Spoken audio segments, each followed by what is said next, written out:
Time is often described as a thief, but that metaphor is incomplete. Time does not only take it, also reveals. By the age of 65 and beyond, time has already exposed the fragile and the resilient within the human body. Most people assume aging is measured by years lived, wrinkles earned, or medical diagnoses collected. Biology tells a different story. Aging is better measured by what still works quietly, reliably, almost unnoticed. And if you are between 65 and 85 and still possess certain abilities, you are not simply growing older, you are aging with rare efficiency.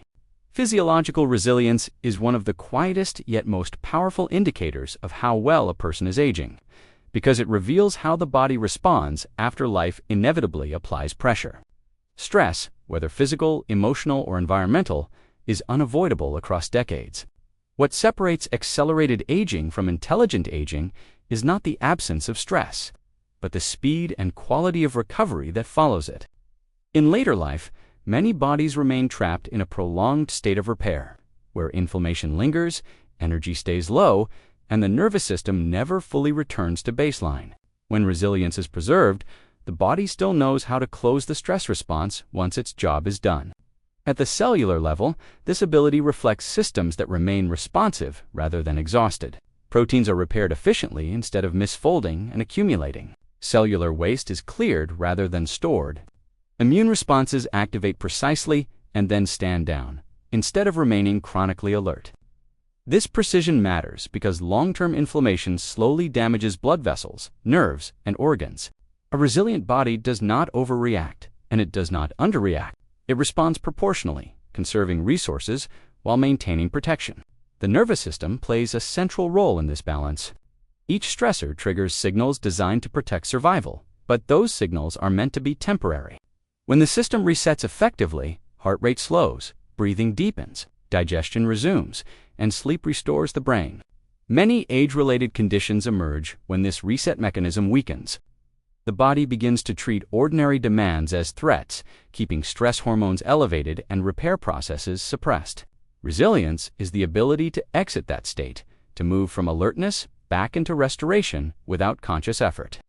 This recovery capacity also shapes how energy feels subjectively.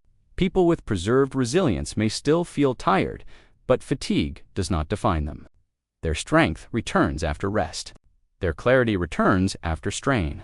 This indicates that metabolic pathways are still adaptable, able to shift between effort and repair without becoming rigid.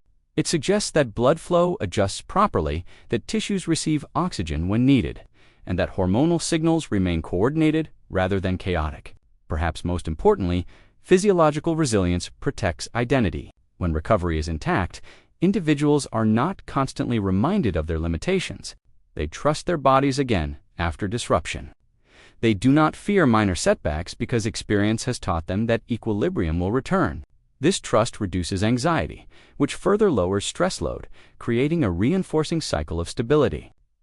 Over time, resilience becomes not just a biological trait, but a lived experience of reliability, where the body continues to answer challenges with competence rather than collapse. Coordinated movement and balance reveal far more about aging than muscle size or raw strength ever could. Movement is not a single system at work, but a conversation unfolding in real time between the brain, the sensory organs, the joints, and the muscles. Each step taken requires continuous feedback: the inner ear reporting position, the eyes mapping space, nerves transmitting timing, and muscles responding with precision. When this dialogue remains smooth in later life, it signals that communication pathways throughout the nervous system are still clear and efficient. Balance, in particular, is a biological achievement. Standing steadily requires the brain to predict motion before it happens, adjusting posture milliseconds in advance. This predictive ability depends on intact neural circuits and well-maintained sensory input. As people age, these systems often degrade at different speeds, creating hesitation, stiffness, or fear of falling.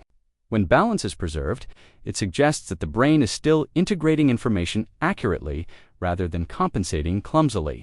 The absence of hesitation is not bravado, but neurological confidence. Subtle movements offer the clearest clues: rising from a chair without rocking forward, turning the head while walking without losing stability. navigating stairs without gripping the railing. These are expressions of efficiency, not power. They reflect joints that move smoothly, muscles that activate in the correct sequence, and a brain that anticipates rather than reacts. Aging bodies often rely on excess effort to make up for lost coordination. When coordination remains intact, effort decreases, and movement feels economical rather than exhausting. This efficiency has profound consequences for independence. Movement that feels safe encourages exploration, while movement that feels uncertain leads to restriction. Over time, avoidance accelerates decline by reducing sensory input and neural stimulation. Preserved coordination keeps the feedback loop alive. Each movement reinforces the systems that enable the next one. The body stays practiced, and the brain stays engaged in spatial problem solving, maintaining a level of adaptability that protects against rapid deterioration. There is also a psychological dimension to coordinated movement. Confidence in motion reduces fear, and reduced fear stabilizes the nervous system. When the brain does not constantly anticipate injury, stress hormones remain lower. Muscle tension decreases, and reflexes become smoother. This creates a virtuous cycle where calm movement supports calm physiology. The body begins to trust itself again, and that trust expresses itself through fluidity rather than rigidity. Ultimately, coordinated movement is a sign that aging has not disrupted the fundamental harmony between intention and action. The mind forms a plan, the body executes it, and feedback returns without distortion. This harmony allows daily life to feel navigable rather than hazardous, preserving dignity, autonomy, and a sense of quiet competence that continues to support well-being long after speed and strength have faded. Mental adaptability is one of the most revealing indicators of how the brain is aging because it reflects not just stored knowledge, but the ability to update itself in response to new information. The human brain was never designed to be static. It evolved to continuously revise predictions, adjust interpretations, and refine behavior based on experience. When this capacity remains active in later life, it signals that neural networks are still flexible rather than fixed, responsive rather than rigid. At a biological level, adaptability depends on the brain's ability to maintain healthy connections between neurons. Synapses strengthen, weaken, or reorganize based on use, allowing learning to remain possible across the lifespan. With aging, this process often slows, not because learning is impossible, but because blood flow, metabolic support, and signaling efficiency decline. When a person can still grasp new concepts, change long-held assumptions, or acquire unfamiliar skills, it suggests that these underlying support systems remain functional. Oxygen delivery is adequate. Glucose regulation in the brain is stable. Inflammatory signals are not overwhelming neural communication. Curiosity plays a central role in this process. It is not merely a personality trait, but a biological signal that the brain is seeking stimulation. Curious minds expose themselves to novelty, which forces neural circuits to adapt rather than recycle old patterns. This adaptation helps preserve cognitive reserve, a buffer that allows the brain to compensate when certain pathways weaken. People who remain mentally flexible are often better at problem solving, not because they know more, but because they can approach challenges from multiple angles without mental strain. Adaptability also influences emotional and social intelligence. The ability to reconsider one's perspective, understand changing social norms, or interpret unfamiliar viewpoints relies on active frontal brain regions. When these areas remain engaged, individuals are less likely to retreat into rigid thinking or defensive certainty. This openness reduces cognitive stress and allows mental energy to be used constructively rather than defensively. Importantly, mental adaptability protects identity. When learning remains possible, aging does not feel like a narrowing of the world. Instead of clinging to the past, the individual remains oriented toward engagement. This sense of participation supports motivation, sleep quality, and even immune function through reduced psychological stress. The brain continues to perceive itself as capable, which reinforces the very systems that allow it to remain so. A flexible mind also tolerates uncertainty better. Rather than interpreting change as threat, it treats it as information. This reduces chronic activation of stress pathways that impair memory and focus. Over time, adaptability becomes self-sustaining, as each successful learning experience reinforces confidence in cognitive capacity. In this way, the aging brain does not resist change, but cooperates with it, maintaining relevance, clarity, and a sense of intellectual vitality that quietly defies chronological expectations. Emotional regulation is often mistaken for emotional suppression, but biologically, it is something far more refined. It is the ability of the nervous system to experience a full range of emotions without becoming trapped inside them. As people age, this capacity becomes increasingly important because emotional stress exerts a direct influence on inflammation, hormone balance, and immune function. When emotional responses rise and fall naturally, the body remains in physiological balance rather than prolonged distress.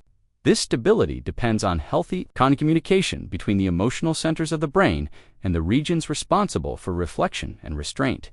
When this connection is intact, emotions are acknowledged without being amplified unnecessarily. Anger does not linger, anxiety does not spiral, and sadness does not erase perspective. Instead, emotional signals inform behavior without overwhelming it. Many age-related declines in mental health are not rooted in emotion itself, but in the loss of regulatory control that keeps emotional intensity proportional to circumstance. Chronic emotional dysregulation places the body in a constant state of threat perception.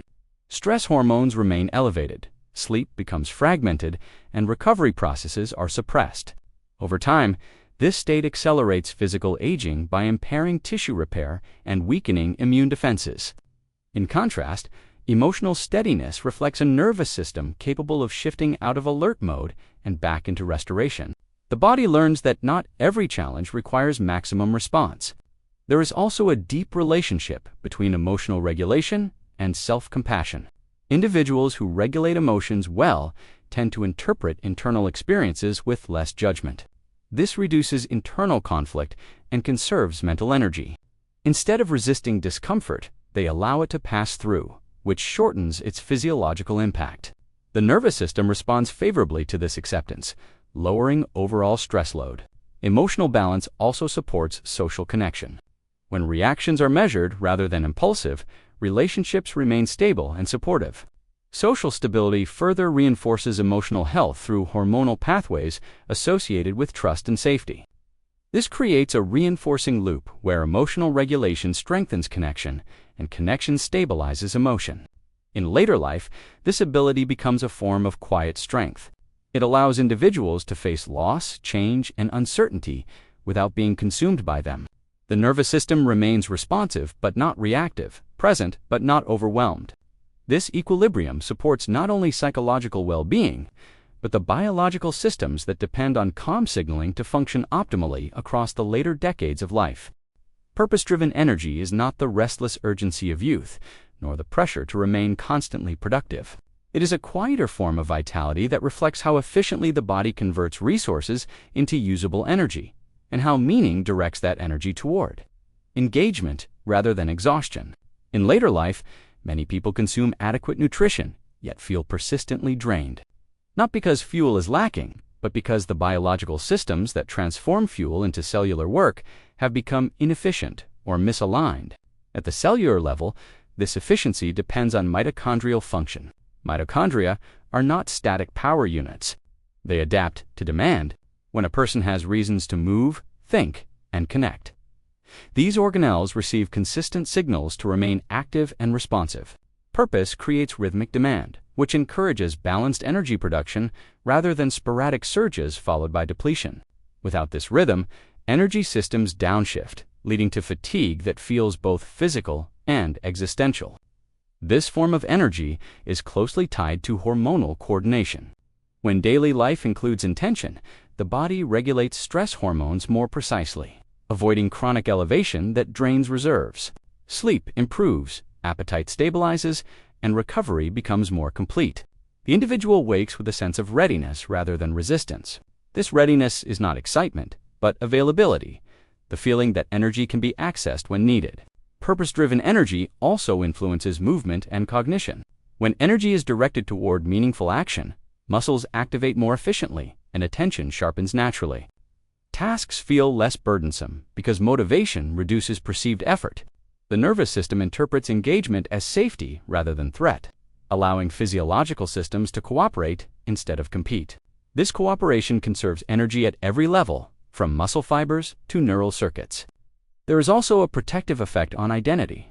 When energy is linked to purpose, aging does not feel like a gradual withdrawal from life. The individual remains oriented toward contribution, curiosity, or care. This orientation reinforces biological processes associated with longevity, including immune regulation and cardiovascular stability.